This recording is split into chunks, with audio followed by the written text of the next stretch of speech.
Hi, welcome to Tales from the Sky Lounge. It's a podcast about business, consulting, and venture investing. We get out there in the world, and we talk to people who are making it happen, and we get their stories.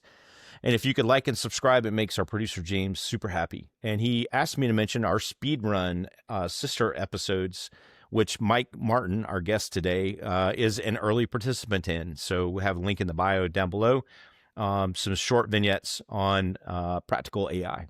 So today's guest in the Sky Lounge, Mike Martin. Hey, Mike.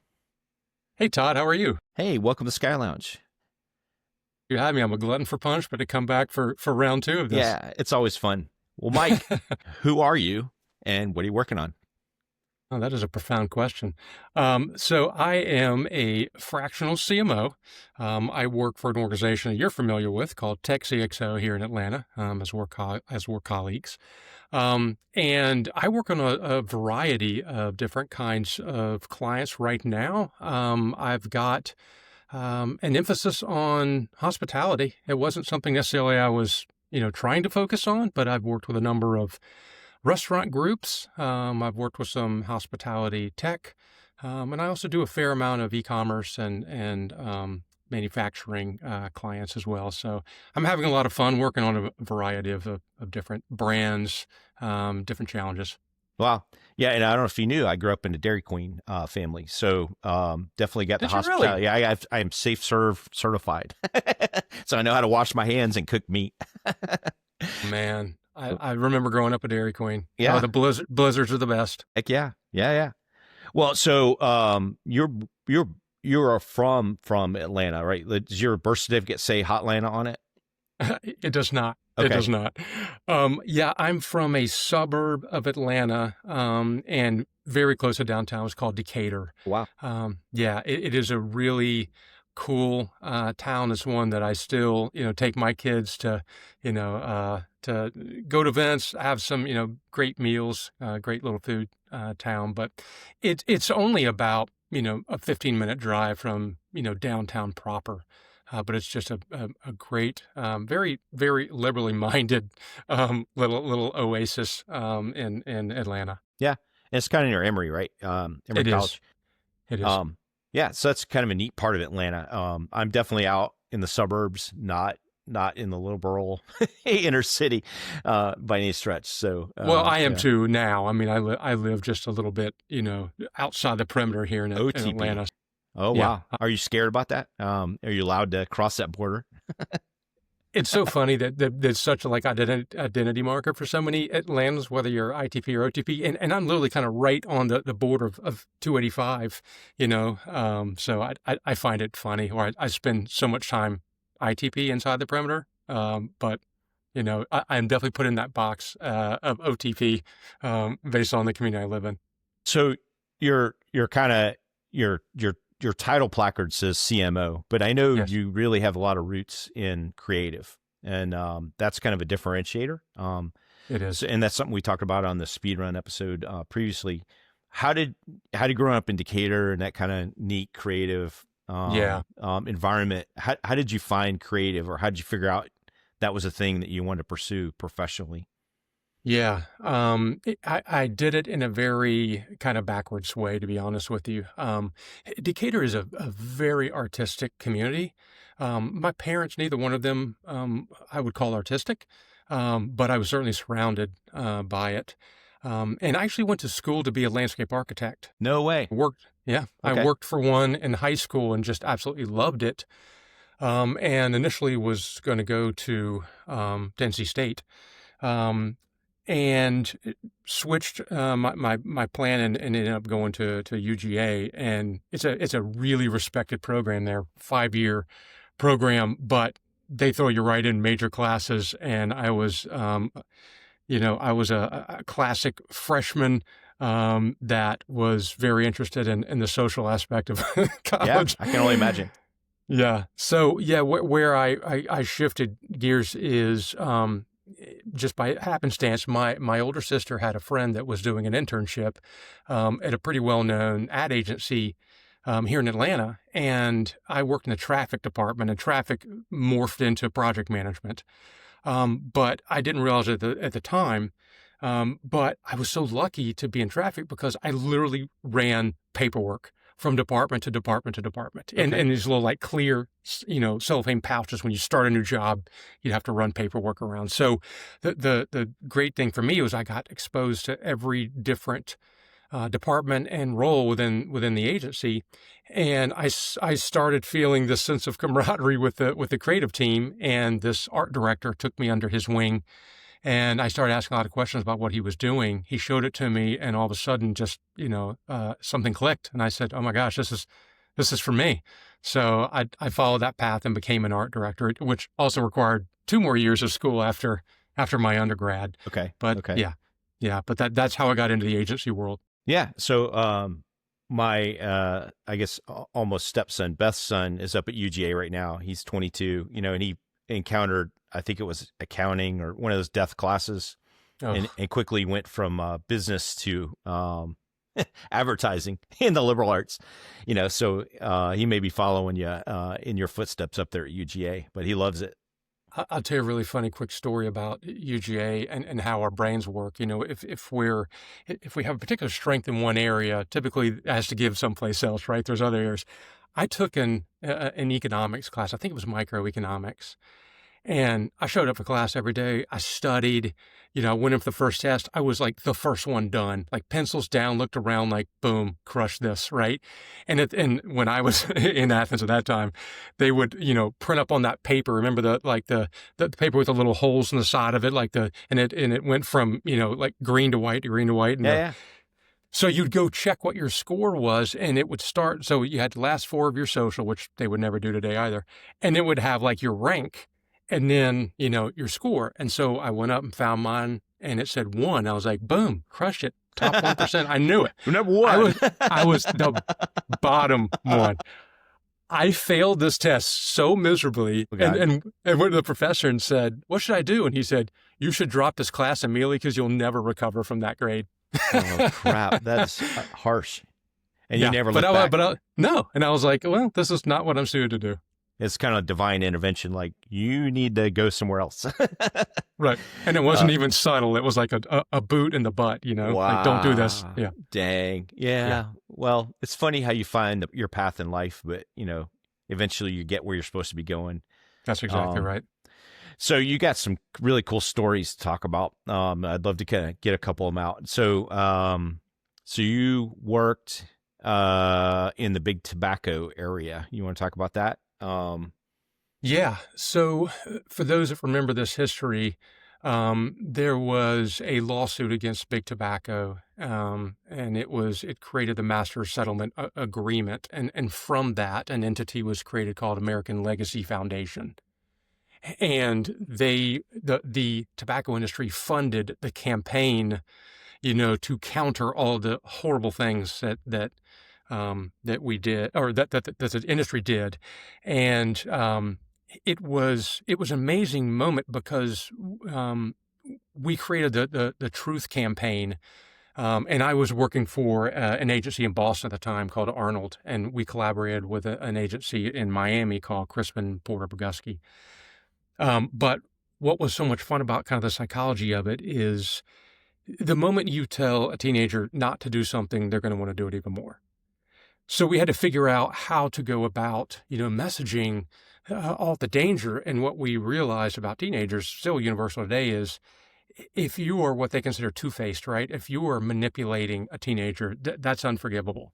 And that's exactly what was happening. And we literally had access to the boxes of all of the files from Big Tobacco and all the horrific things they did and how they marketed to kids and all the flavor combinations and the scientific manipulation to get to get kids and adults addicted. So the work we did was are still today considered one of the most effective campaigns ever made, but it required so much creativity.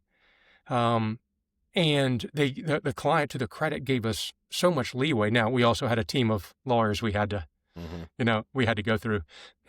But, we were so innovative. We were creating merchandise. We were creating, web pages that or websites that we would intentionally just blow up 3 months later and completely rebuild it, just do something totally different, just to keep it fresh. We were doing a lot of event marketing, and we had this really cool truck that we drove around, to events, and we trained, grassroots marketers on how to engage, in conversation that was more about informative and letting them arrive at the right conclusions and not preaching to them. So it was one of the coolest campaigns I've ever worked, on. A lot of people remember the body bags ad where we filled streets of New York with body bags, and we just did a lot of like guerrilla stunt marketing. Okay. That Wow. we became very well known for. Wow. You're kind of ahead of your time. Like, so, I was, I don't know, YouTube takes you down weird rabbit holes sometimes, but I think one of the interesting ideas I came across recently was there's this kind of like interesting shift in, so if you have a lot of money, you go do a lot of research, and then you have a lot of creative, and then you can kind of force people to have opinions. That was kind of like the playbook, right? If you spend enough money, you can form opinions. Just repetition. Yeah, and then now it's kind of like with social media, it's almost on its head, right? Where, and I'd love to kind of run this by your brain, but some people are now turning that all upside down and saying, hey, lead with organic social and do all these kind of like stunts and, just throw stuff out there for almost free. It's almost the heyday of creative. You lead with the creative first and let them go nuts and then try a billion million things. And then only after you get a bunch of virality or some kind of impulse, like, hey, people like watching this for whatever reason in whatever demographic, only then do you pour money on top of it and then turn that into an ad. What do you think that's a valid strategy, or how do you think about that? So the way I would interpret that, and some of the advice I give my clients is you have to create cultures of rapid experimentation. You have to be trying stuff constantly. And the other part of it is you have to go talk to your audience. And it's such it seems like a no-brainer in marketing, but I would say the majority of brands don't bother to factor in the voice of the customer. Really solving their pain point, or are we just pushing our agenda? So in regards to creating really disruptive content, which we for sure did at the time, and I would say we were kind of part of, an early wave of what became the viral videos. Clients would say, oh, that's great. Make me one of those. Make me a viral video. Right? And we would say, look, if we could control culture like that, we'd be billionaires, but we can't do that. Like, you can't predict what's gonna happen. But what you can do is just constantly iterate on new types of content and try it and experiment on a small scale, and then apply it more broadly. I think what's happened today is we have so much more capability than we've ever had before to distribute content. And it's, I might have talked to you before about this, but the democratization, right, of marketing tools. It used to be the big P&G brands were the only ones that had access to primary research and expensive tools and expensive production, and now, even a small business has AI and production tools on the laptop and, smartphones in their hand, which you can create content. So the playing field has been leveled, but the byproduct of that is the vast amount of content that we're served up now is so massive and overwhelming that, to me, a brand can't afford to go in with vanilla content that people are just going to swipe right past. Mm-hmm. But there seems to be little appetite for really embracing creativity. And trying things are out of the norm. You can still engineer your message inside of that, but you just package it in a way that is really interesting. Yeah. I'm just thinking like Mentos, the fresh maker, and we all kind of like laughed at how stupid that was. But we all remember Mentos, right? And, you can't just have a bland catchphrase anymore, right? And just kind of ride on that. You have to like put your product in ever increasingly interesting places and experiment. That's right. And I think what you were saying earlier is the mentality is let's just beat people into submission with content marketing. Well, and you create this formula to say, hey, we know that if we hit them 27 times across these 7 channels, eventually they'll give in. Right. And that's not the way I would want to win over customers. And I always argue with, hey, or maybe it only takes 6 to 8 touch points with really good content that's thoughtful and useful and memorable and sticky, So I'm not a fan of the old school way of just, hey, it's all about reach and repetition, right? It can be a terrible tagline, a stupid campaign, but hey, after they see it 1,000 times, it's going to seed, and it will. It does work. That's why it continues to be done. So that's like the classic, beer commercial at the Super Bowl, right? You spend $1 bazillion and then it's kind of like the logo. You never show the product and then, it's horses or whatever, That's right. or That's patriotic right. stuff. And, all those brands doing the Super Bowl spots. And by the way, I've written and produced 2 Super Bowl spots myself. Cool. One of which was for the Truth campaign. But, so many brands are so afraid of taking a chance that they'll go and they'll focus group test it to death and ask viewers to watch it in such an artificial and engineered way, ask them to dissect a 30-second ad in a way that they never would sitting there watching it with their friends watching the Super Bowl.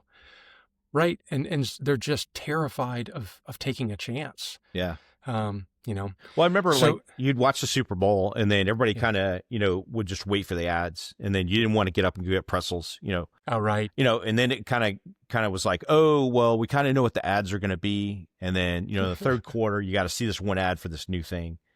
And then, and now it's like, well, I don't even want to watch the Super Bowl except on fast forward. And then, I'm going to go on the internet and watch all the ads. And then now it's like, well, who cares about the ads?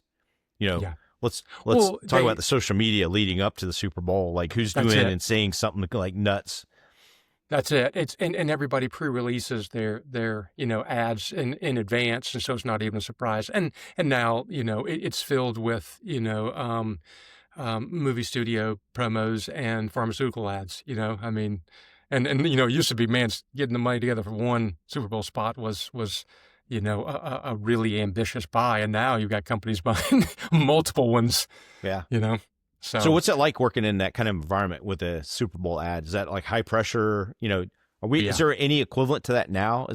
Is that environment kind of shifted to somewhere else now, or is it? That's a great question. So incredibly competitive.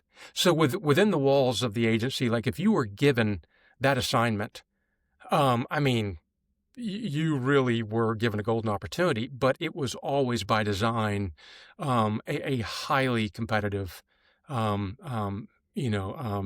fight for the winning idea.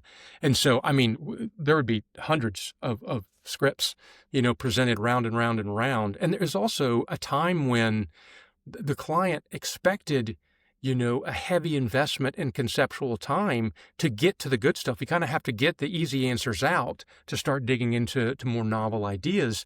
There's no time anymore. Clients don't want to pay you to think the way they once did. So, we might start on a Super Bowl spot 6 months in advance of the Super Bowl. We might ideate for 2-3 months to get to a winner and then start the production process.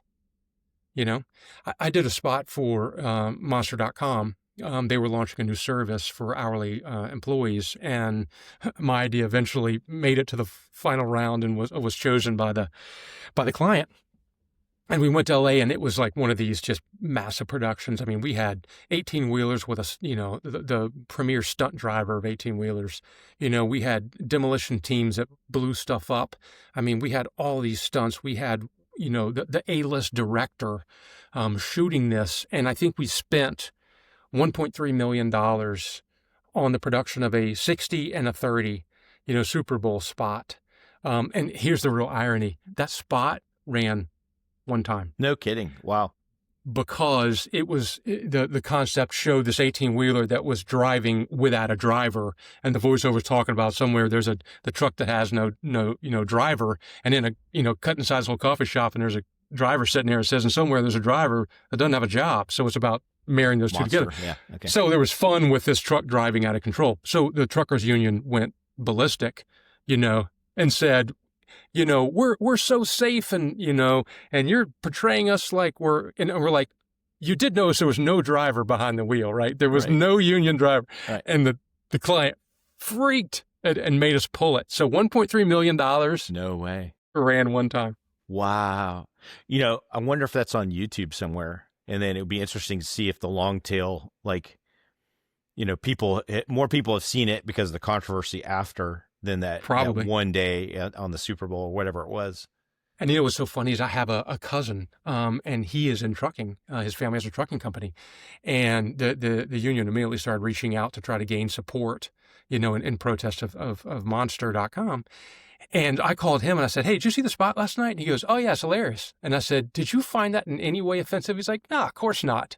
I got it. Like, no, it's not offensive." And I said, "Have you heard from the union?" He goes, "Oh yeah, they're trying to get us all riled up."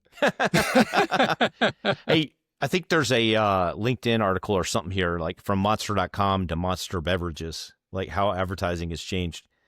Yeah. Anyway, well, you should write that. That'd be fun. Well, speaking of, Monster and I would even categorize Red Bull. I mean, Red Bull has masterfully, taken their brand and attached it to extreme sports. I mean, sending a guy up in a balloon in a spacesuit and jumping off. And I mean, all the extreme stuff that they do. I mean, that is the core of kind of viral video creation, right? It's just extreme, all extreme sports. It's brilliant. It's worked so well. Yeah.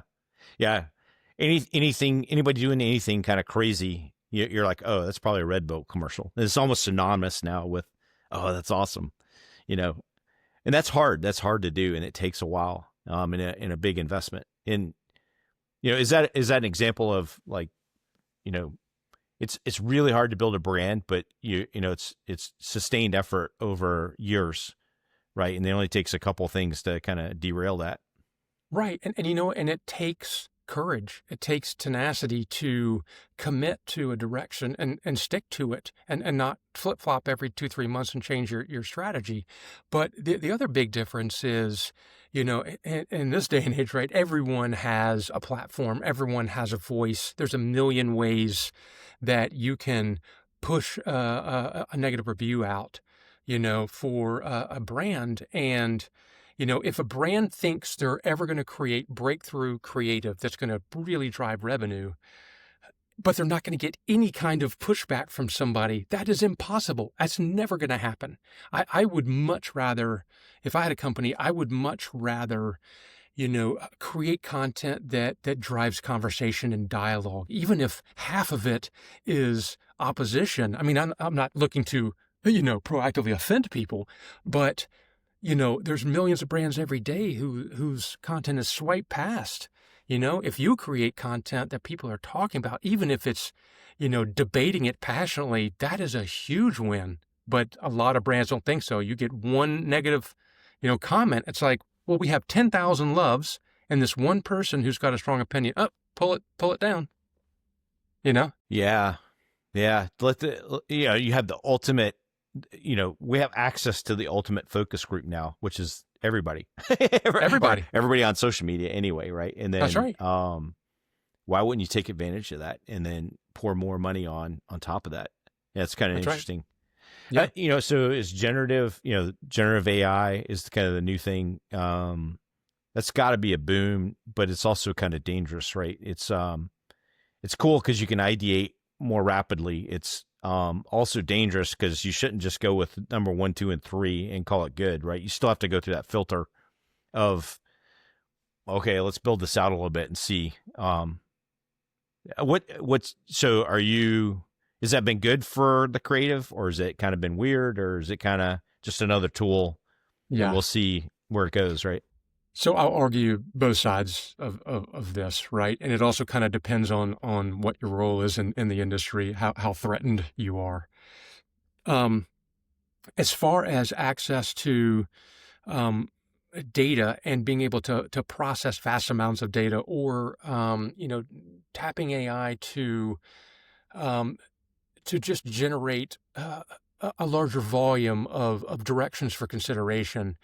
It's undeniable. It can be a really powerful tool. What I think is important is I fully embrace AI tools on behalf of my clients, but with the caveat of you still need human oversight, right? You still need to build tools, feed ideas, and then have people who understand the brand voice. The other aspect of it that I think a lot of brands don't get because they just want to experiment is if you're truly going to utilize AI tools, you have to be willing to invest in the training of those tools. And it's not a quick process. It takes time to learn the voice. And the other part of that is if you don't have a very a thoughtful, well-crafted brand strategy, if you don't understand that your positioning in the marketplace, if you don't understand your customer, if you don't have a brand voice, then how is an AI tool going to operate on behalf, of the brand? But I would also argue if you hire a new employee and can't handle all those things either, how do you expect them to operate? So yes, we need, back to the beginning of the conversation, right, of rapid experimentation, but there also has to be some foundational elements of a brand that are in place that provide those guardrails and provide brand consistency, and you teach people and you teach tools, before you can fully utilize it. I always felt like, machine learning and AI from a purely mathematical background is great at recognizing things that's already seen before and maybe some variations, right? And then so you're never going to get, from that lens, truly creative, like out of this generative. You're just going to get like, hey, let's show me 3 or 4 blues progressions on the piano. Okay, I can do that, and it shows you 10 Totally. of them. And you're like, okay, I like that one, but like, well, is there something else we should be talking about? In a whole different thing that nobody's ever seen before. Only humans are going to get you that kind of level. Right? You're correct. But what I would say to that, though, is, well before AI, very rarely would an idea be so uniquely novel and different and never before seen. I mean, the truth is we all, pick up aspects of culture and trends and things happening, and whether we recognize it or not, that our brains are still processing that. And then what a lot of creative people do is, you start to connect dots into something. Is it 100%, original? No, we've all been influenced by other things. I had a boss that used to talk about socks and sandals. And what he meant was we had an office in downtown Atlanta. Wasn't necessarily the coolest part of town, and a lot of people wanted to move, to the more creative, areas of the city. And he would also say socks and sandals, like go outside, go walk around. These are all the people that are in town for, a trade show or something, and they're walking around in socks and sandals, right? Socks That is with sandals. right. Okay. Yeah. Okay. Yeah.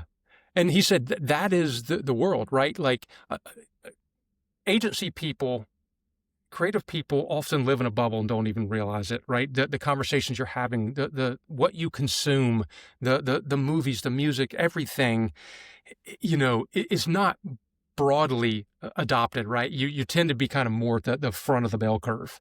Right. And so if you only live in that world and you're only talking to people like yourself, that's not your client's customer, right?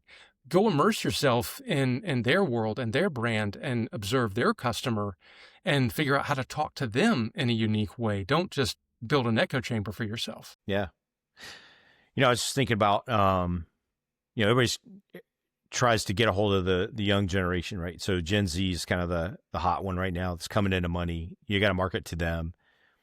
They hate brands, right? They've got their own language. A new word is emerging in an interesting way every day. Like, what does that word mean? And it refers to something that they all watched like last week on TikTok or Insta or Snapchat or something. Yep. Where I'm not, right? And I have no, unless you're in it all day, every day. So it's kind of this weird kind of,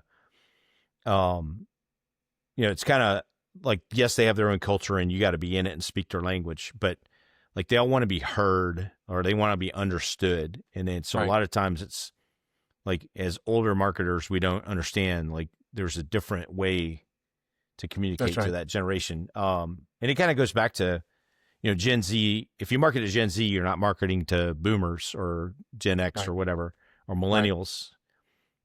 So you need to have lots of different like threads Right. and lots of different people generating lots of different ideas rather than one commercial in the Super Bowl for 1 minute.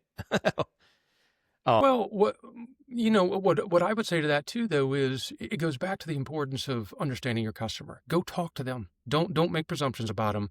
Like, do research. And then the other side of that, though, is make sure your organization reflects a broad range of generations, right?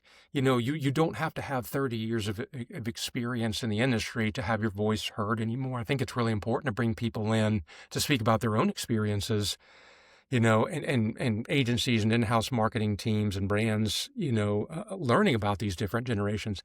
I also am always reminded that when the pendulum swings too far one way, it's coming back, right?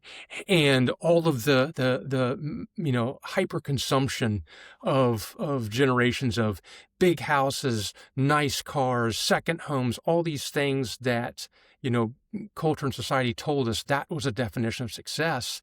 This generation is saying, I don't want that stuff. I don't care if I have a house. I don't want a house. Can't buy it All I anyway. want, right. All Right. I want, my currency is experiences, right? And so they'll live very simply, and they'll spend their money on the most elaborate travel, right? Because they want the experiences. And so their parents look at them and go, well, wait a minute, a home is the best investment.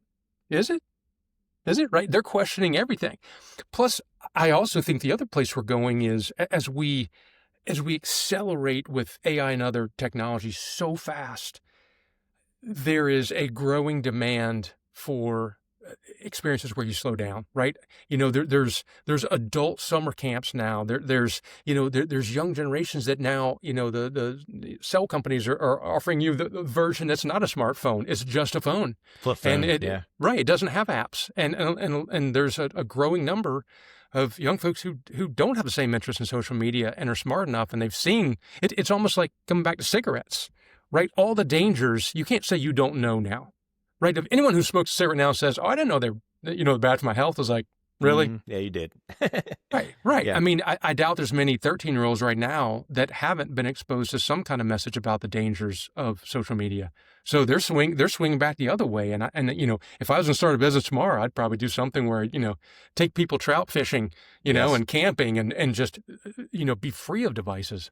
I thought about that. I thought about like my boys did Boy Scouts. Now they're older, so we're Same. not doing it anymore. So, but like that whole experience of unplugging for just a couple days, cooking your own food, everything kind of slows down and you get a lot of Totally. perspective in a hurry. Totally. Maybe that's like an executive team building thing or something. Without doubt. And my son is almost about to be 15. We were in Scouts too. We still do a lot of camping, hiking, fishing, stuff like that together. And it's like his favorite thing. I don't have to twist his arm, to go camping. We're going to Cumberland Island where there's wild horses in September, and he's so excited. Now, yes, this kid loves YouTube.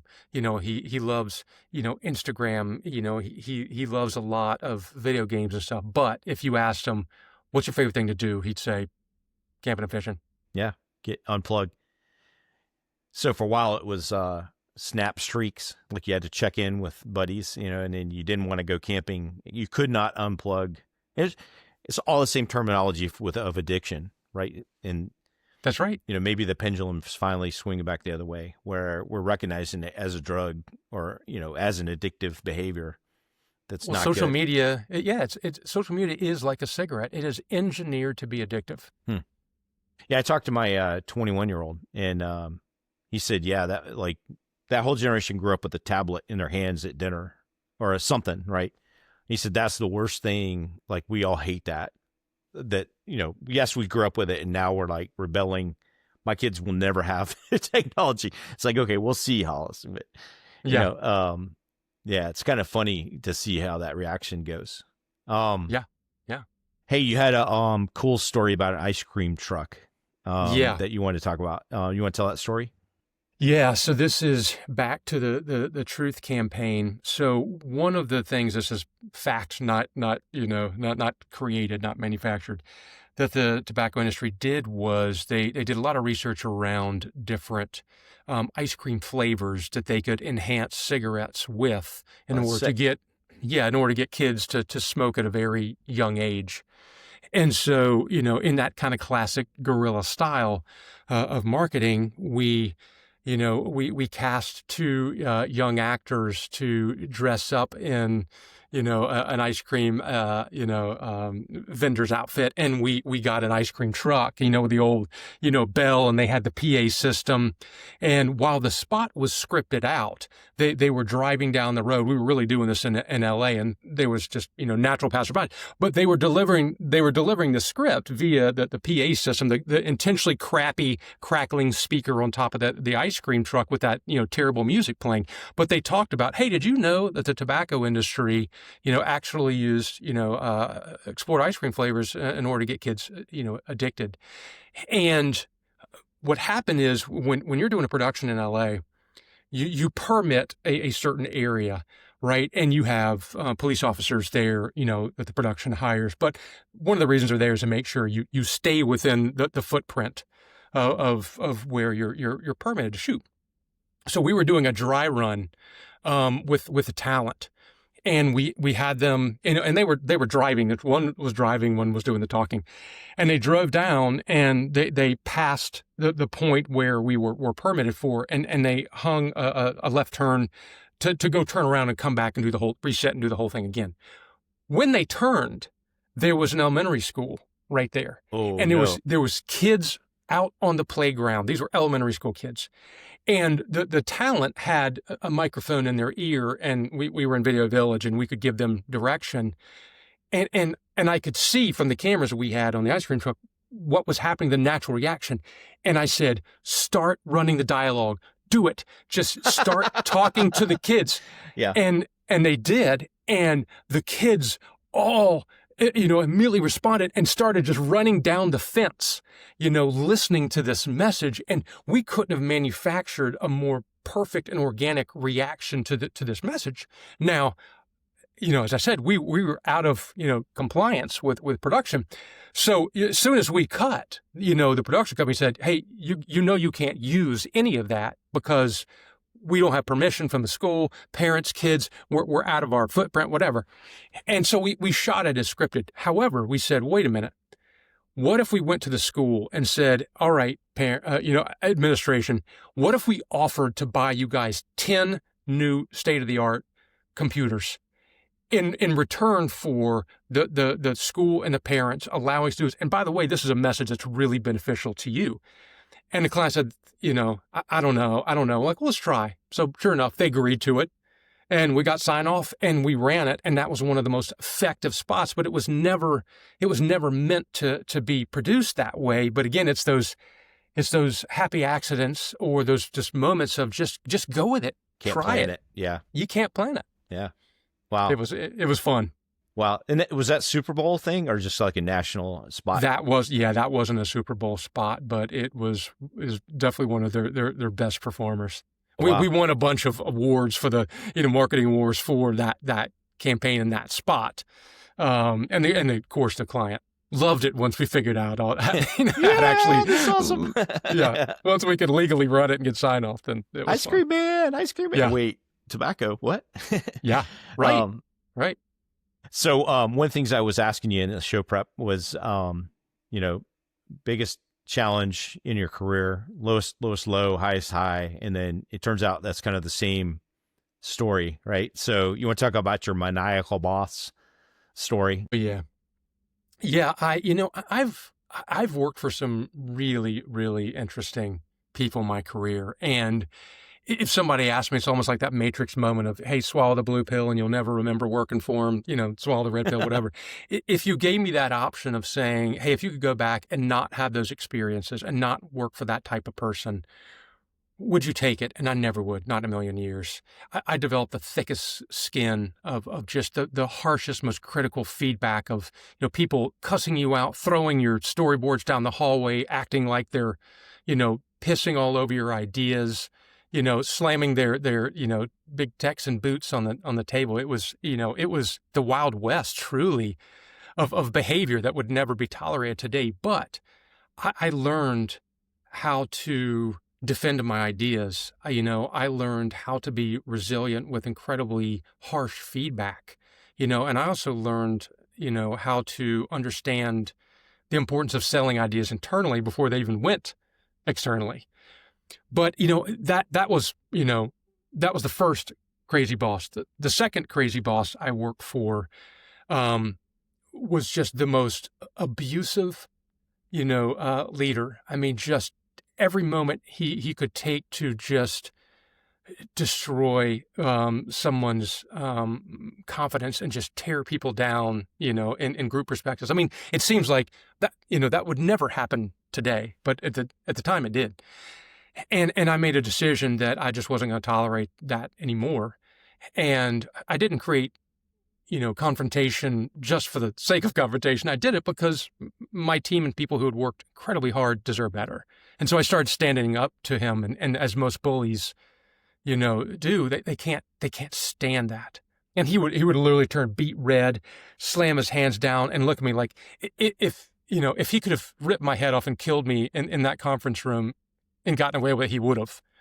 And people they hated coming to meetings because every time he did it, I'd call him out, respectfully. And I knew that my time was very limited there because of it. And sure enough, he fired me, probably 2 months after that. Yeah. But it also was the motivation I needed to go, start my first company, myself, and I had an agency, but I never regretted being fired for the right reasons. And I never regretted standing up for people, who deserved it. Maybe that was like the hand of God kind of, sliding you over to where you need to be again, right? Right. Yeah. And there were so many people at that organization that were just like, they've been so beaten down. You could just see them coming into work every day, just so deflated. They hated their job. They hated the work. I mean, we certainly weren't going to be, providing great service to our clients with employees in that state of mind, So that was both a low and a high, right? When I got fired, it certainly, forced me to make some tough decisions, with my, my wife. But also, soon thereafter, I was like, I am more motivated than ever to do my own thing and to never treat people that way. Oh, yeah. I do think that, these difficult personalities are always going to exist in the workplace. They might not be able to throw things and damage property anymore, but I think, that's always going to be something that you have to deal with in the workplace. Well, if I can connect this to parenthood too, is, it's a hard lesson too for parents that, you have such a protective mindset. My wife would call it the mama bear, mindset, where if somebody treats your child wrong, you want to step in and solve it for them. You want to be their protector. And the truth is, you're really not doing them a favor by not letting them learn to navigate conflict and talking to them, or don't return, a bad deed with a bad deed, right? Just because they treated you bad doesn't mean that the way to counterbalance that is also to turn around and treat that person bad or other people bad. So Yeah. it's hard to do that. Yeah. I think there's, conflict resolution is the normal, everybody's got to have that skill. And that's something that nobody's good at that at birth, right? It's something that you get reps in and you get stronger. That's right. I think there's a whole nother gear. It sounds like you ran into one of these, really maniacal people that it's like, no matter conflict resolution is going to be, no amount of diplomacy is going to figure this out. I'm right, you're wrong, go away. Or, and then I think that's another skill that is hard to learn too, where, at some point, you either go with it or you gotta leave. Right. And there's just sometimes conflict resolution is not possible. Well, the other lesson to me is around culture, right? And so many companies, write this, well-crafted, flowery language on their website, but they don't embody the values that they put up, right? And I tell clients all the time, and this is a very scary notion for them, is you don't own your brand. You can influence your brand, you don't own it. Who owns your brand is your customer, right? The perception they have of the company in their minds is the brand. And if there is you can help shape that, but that collective belief in the brand, that is the brand. They own it, not you. It's the same with companies and culture, right? Just because you put words on a page, you can frame, hollow language and put it on your employees' desks. But if the leadership doesn't embody that and act on it and show humility, then that culture is all, a farce. And culture is in the minds of your employees and the way they perceive the company and brand. And it's the sum of the parts, in a lot of ways. I was at an investor event last night. We got to talking about this. This is a little bit of a sidetrack, but I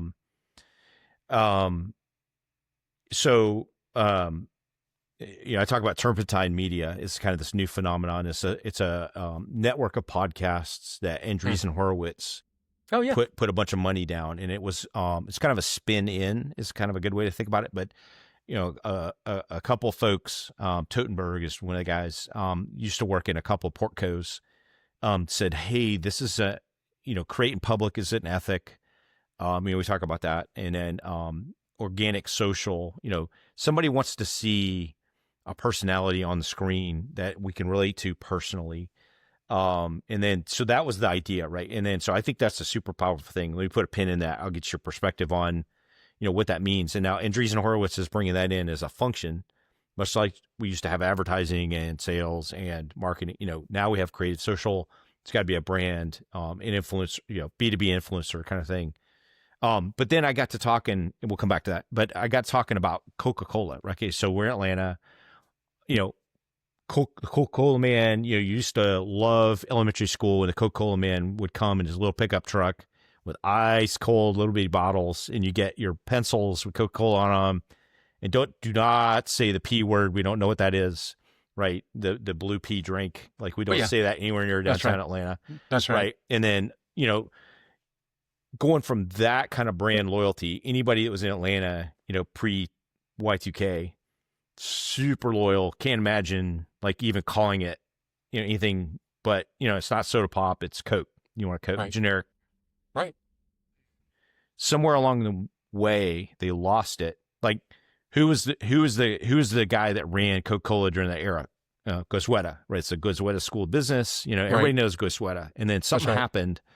And then like, I don't know, or even frankly care who's running Coca-Cola now. Like, and that's bad, right? And going from that kind of loyalty to, I'm not real sure what's going on, and I kind of don't care. And then I kind of drink water now anyway. Like, what happened, right? And then, like, it became impersonal, and then they started outsourcing everything, and then they kind of had some weird like PR stuff, and they quit creating in public.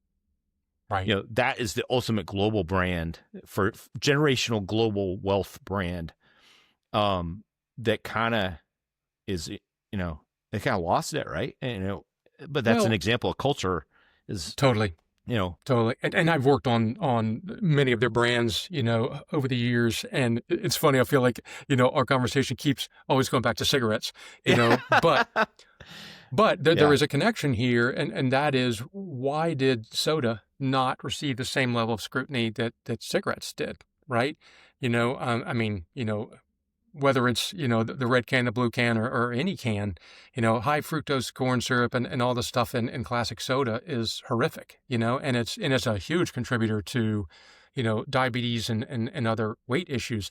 And it's why they smartly just, diversify their portfolio. I mean, there's, hundreds of brands now, including tons of waters, flavor waters, energy drinks, green teas. Like there's tons of stuff. Why did that happen? Was that accidental? No, of course not. They knew they knew what was coming, that they saw the future. So I think that there was no way not to kind of fracture the brand a little bit, because it was always classic Coke.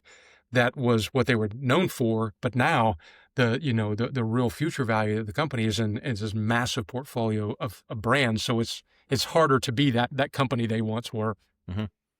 Well, and then what is culture? It's like it's fractured, right? And then it's almost an umbrella company now with lots of little bitty brands. And then, I don't know who owns Red Bull, but like Red Bull is, probably owned by somebody, but that brand, that sub brand is like really well done. Right. But why is, the thing right next to it not exposed as well? Well, I don't know. That's right. That's what we all got to figure out, I guess, in the creative world. Yeah. Yep. Just kind of steer it back to, create or organic social, do you feel like that's a thing that everybody needs to be focusing on? Is that a core, create public, you feel like there's gotta be to drive brand awareness now? Is it a personal thing now where you need a personality on staff or a founder or a something? It depends on the platform you're using. Influencer marketing is absolutely one of the most effective tools that so many brands, can use. If you're talking about TikTok, I mean, TikTok creators, right? There are so many personalities associated with that content. So not all platforms require a clear personality, but, I would liken it more to the brand voice. Even if other people are representing your brand, there is a voice that you hope, influences them, even if it's their own original content. To your question about organic social, here's what I tell clients. Organic social is engineered for you not to succeed. Huh. And okay. for a couple of reasons. Number one, just the sheer mass volume of content. The algorithms themselves have to assign value to decide what goes up and what goes down. So one of the latest statistics I've seen is, regardless of the size of your following, your network, if you push organic content out, less than 1% of your network sees that content. Now, if that 1% engages with that content, and when is it likes that gives it higher value? Very little, honestly. It saves, it shares, it's comments. That's true engagement. When the algorithm sees that, then it goes from 1% to maybe 2%. And then if it continues, it may be 5%. So it is a very slow roll, which is also why we've probably all seen this, those of us on LinkedIn. You post something, it does pretty well. It may go, dark a little bit, and then suddenly it resurfaces like 4 weeks later with people commenting on it again, right? Mm-hmm. So it's also a pay-to-play platform, right? They don't want you spending all your effort and time on organic. They want you to pay to be on the platform, to put the right eyeballs on it. So I am a bigger proponent of paid social. But if you're going to do organic, back to what I said before, you can't put vanilla, forgettable content on there, because you won't get engagement. And without engagement, you won't get eyeballs. So many brands use organic social incorrectly, in my opinion. They don't have enough courage. They don't do enough experimenting. They don't do enough A/B testing to start to, figure out and how to navigate and through content marketing and what their audience really wants to see and engages with. Yeah. And sometimes what you guess is wrong. So is it going back to your LinkedIn, right? So it's not keyword spam anymore. It's not SEO. Like nobody cares, right? Write something that people are going to react to one way or the other. Right. And then once you get like a little impulse, maybe spend some dollars to promote it. Is that kind of the strategy? Yeah. And also just, back to having a personality, don't be afraid to have an opinion, right? Don't be afraid to say something provocative. Don't be afraid to provide a counter argument to something that's widely adopted, right? I mean, that's what piques people's interest, is, well, this doesn't sound like the same old stuff. I mean, there's so many people pushing just the most generic content out. And when I talk to clients and they go, I don't understand why we're not getting higher conversion rates. And I say, have you looked at your own content? Like, truly, have you gone and actually looked at your own content and asked yourself, it's boring. I don't look at it. Would I ever engage with that? Yeah. Like, of course not. Right. Yeah. That's something to think about. So is volume acceptable? No, not, I'd rather have one real good thing a week or a month That's it. that is exciting that people wait for. Quality over, quantity. Now, if you can the quantity approach work, absolutely. You better have massive budgets. You better have very patient, leadership and investors or board members or whatever, because it's going to take a while for that to work. And there doesn't seem to be a lot of patience these days when it comes to ROI. Yep.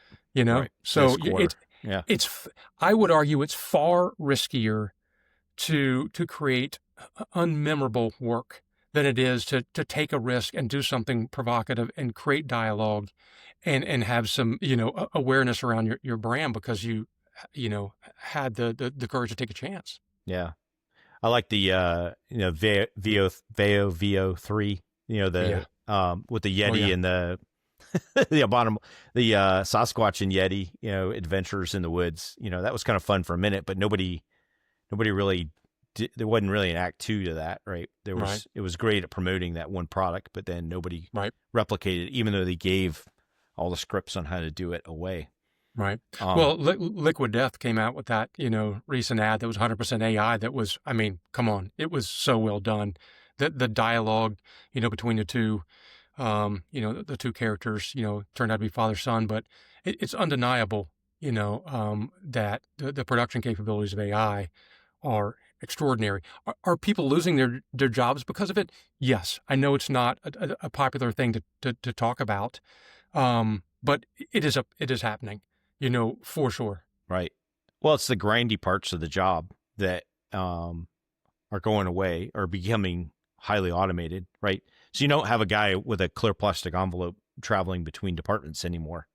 It's that kind of stuff. But you're thinking about really creative things, which is a higher and better use of your brain than simply running stuff around. I believe creativity drives profitability. Most organizations, pull those things apart, and the notion of creativity is so scary because it's hard to define.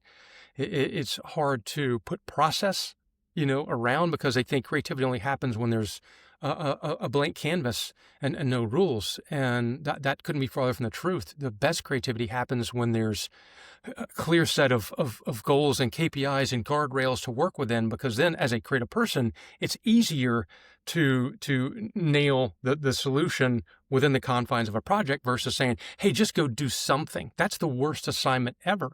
There's no rules.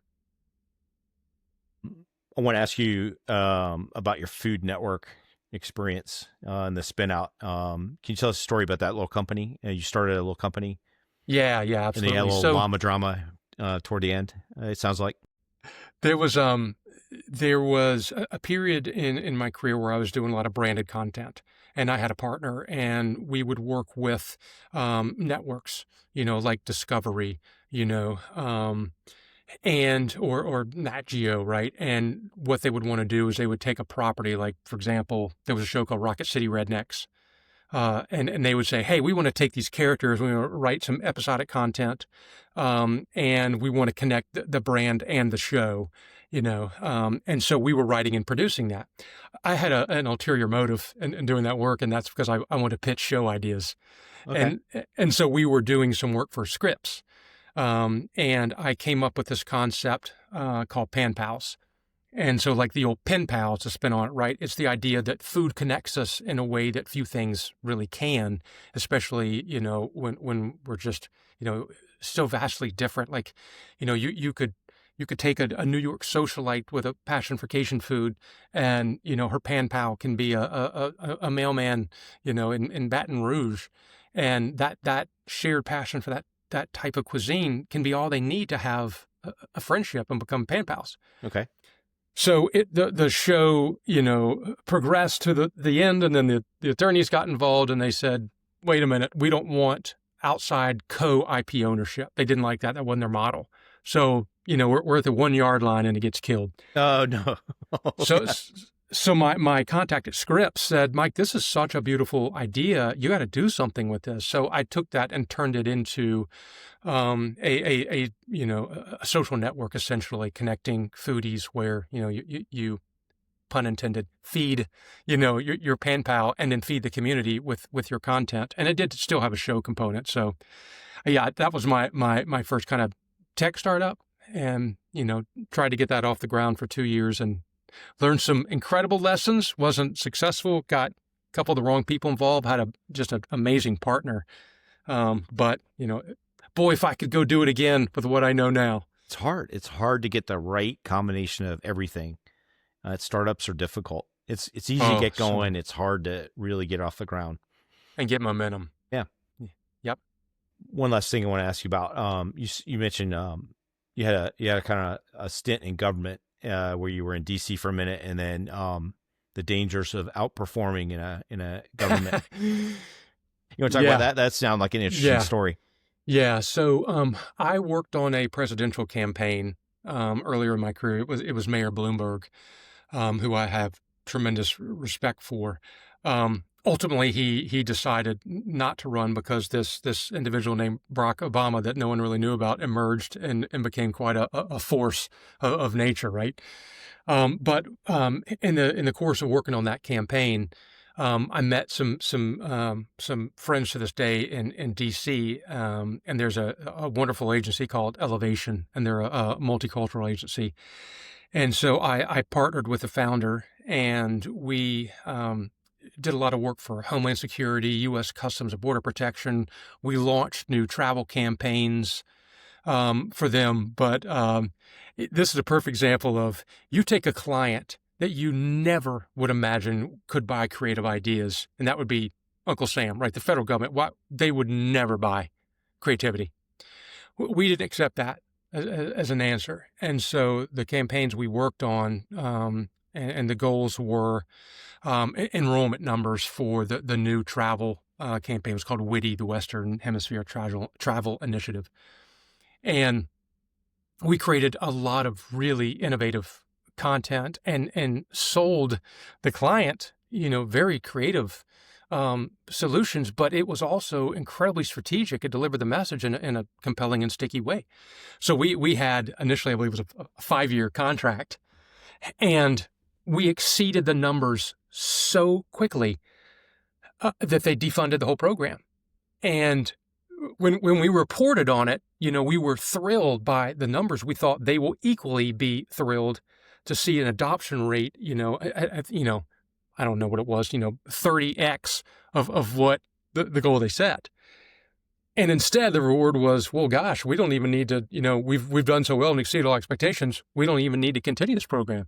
And so they defunded the whole thing. And I asked one of my favorite clients, I said, I'm sorry, I just have to ask, if we had intentionally, throttled back performance, like if we had done, just the most incrementally successful work, we could have kept this for 5 years. And they said, yep, good lesson, right?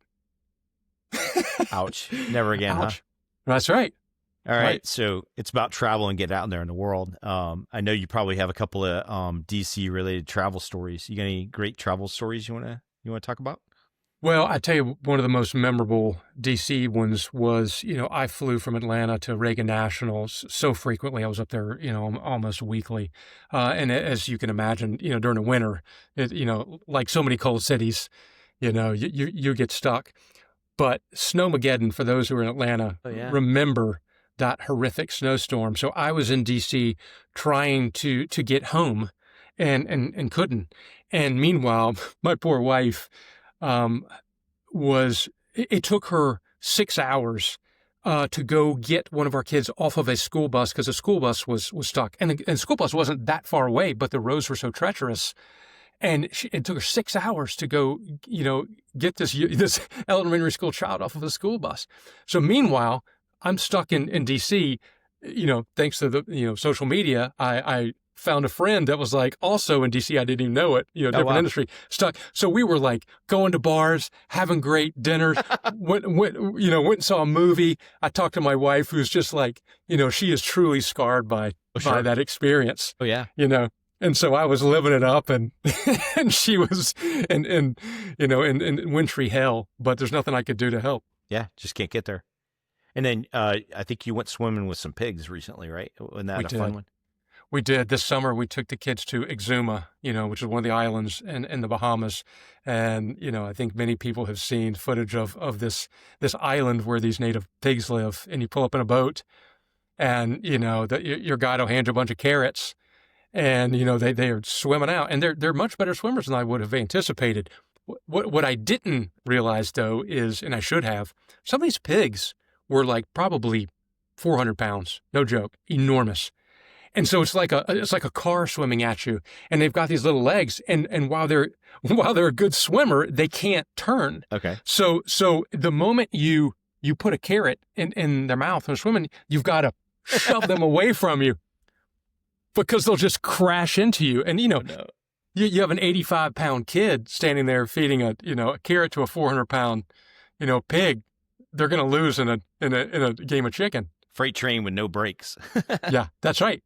That's right. So it was funny to have to shove them away from us. And then there was some stingrays, huge stingrays that were also coming up, and they they get fed too. But I've actually had an amazing experience with my son at the Atlanta Aquarium with stingrays, and people only think of them as the tails and the barbs and how dangerous. And I forgot what the guy's name was, killing the outdoor show guy. Oh yeah, the Australian guy. Yeah, Australian guy. Yeah. But the truth is, they are the most affectionate animals, and they're like dogs. They just want to be scratched. Now, you obviously have to be in front of them, but our guide was like flipping their two kind of side fins around, and if they could have smiled, they would have smiled. They loved it. You could just scratch them on the top, and they just would swim up to you and just wanted nonstop affection. And it's just not what you normally associate with a stingray. Wow, water dogs, huh? Yeah, they're so cool. Well, very cool. Well, Mike, it's been great having you here in the Sky Lounge. We could go on and on, but how can people follow up with you if they want to talk to you after this on the internet? Yeah, well, I'm certainly the most active on LinkedIn, so they can find me there, and also if they want to learn a little bit more about the work that I do, they can go to the company site, TechCXO.com, and there's a list of partners, and so you will find me in there, and people will also find you, Todd. Yeah, okay. If they want to find that as well. So those are two places where you can find more information. All right. Well, thanks, Mike. Yeah, it's been so much fun to talk to you, Todd. I appreciate it. Bye for now. All right. See you, buddy.